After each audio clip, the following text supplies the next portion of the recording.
Welcome to Madlik. My name is Jeffrey Stern, and at Madlik we light a spark or shed some light on a Jewish text or tradition. We host Madlik Disruptive Torah on your favorite podcast platform and now on YouTube and Substack. We're just a few days before Passover, and like you, I'm preparing and sharing insights.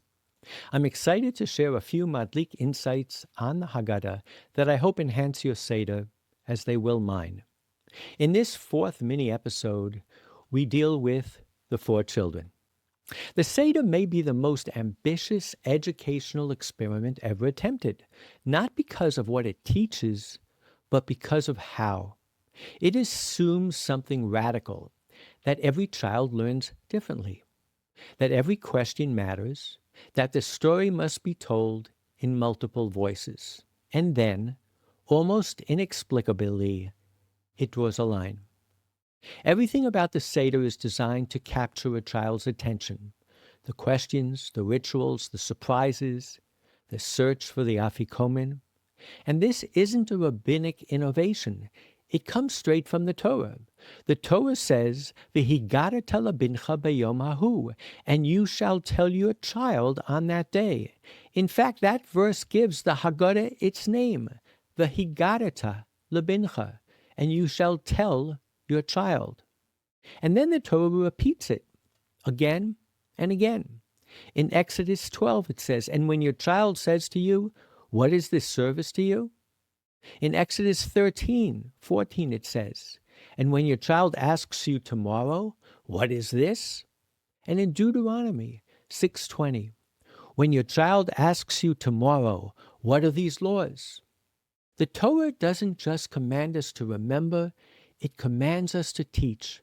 And the rabbis take this repetition and do something extraordinary. They read it not as repetition, but as differentiation. 4 children, 4 personalities, 4 ways of asking, 4 ways of answering. And behind it is one of the most powerful educational ideas ever written. In the book of Proverbs 22:6, it says, "Educate the child according to the way. Chanuch lenar al pi darko." This is not standardized education. This is personalized learning, thousands of years before we invented the term. Before the children are even introduced, the Haggadah begins. Baruch hamakom baruch hu.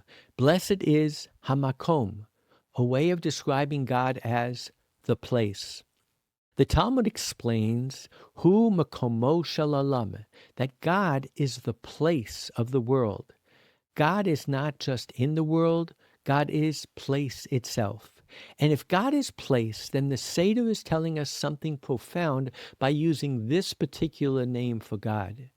There's a place for every child. And yet, a line is drawn, because one of those children is called Rasha, wicked.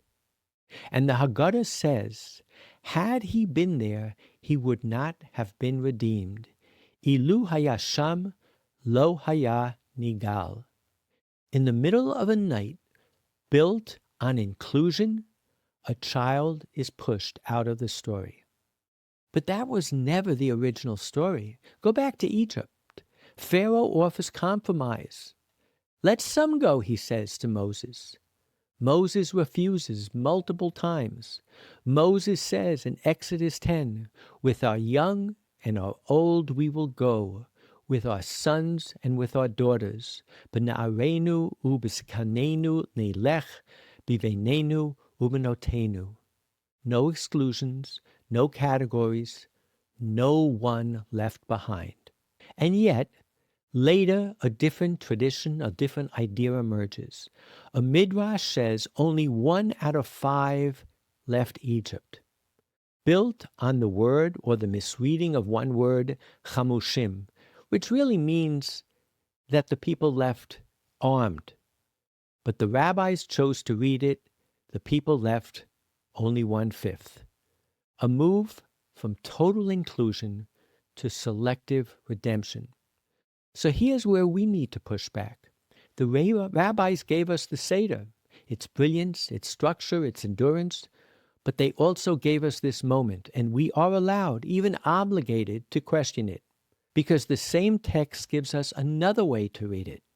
The Haggadah introduces the children, keneged arba banim, not just for children, but against for children, or for children in opposition, in tension. This echoes Sinai, where V'yitein sham Yisrael neged hahar, Israel encamped opposite the mountain. It also rhymes with the creation of human relations. Man asks for a partner, and God gives him a helpmate opposite him, ezer kenegdo. Rashi says, if he is worthy, his wife will help him. If not, she opposes him. Opposition is not rejection, it's a relationship. So what if the wicked child is not wicked at all?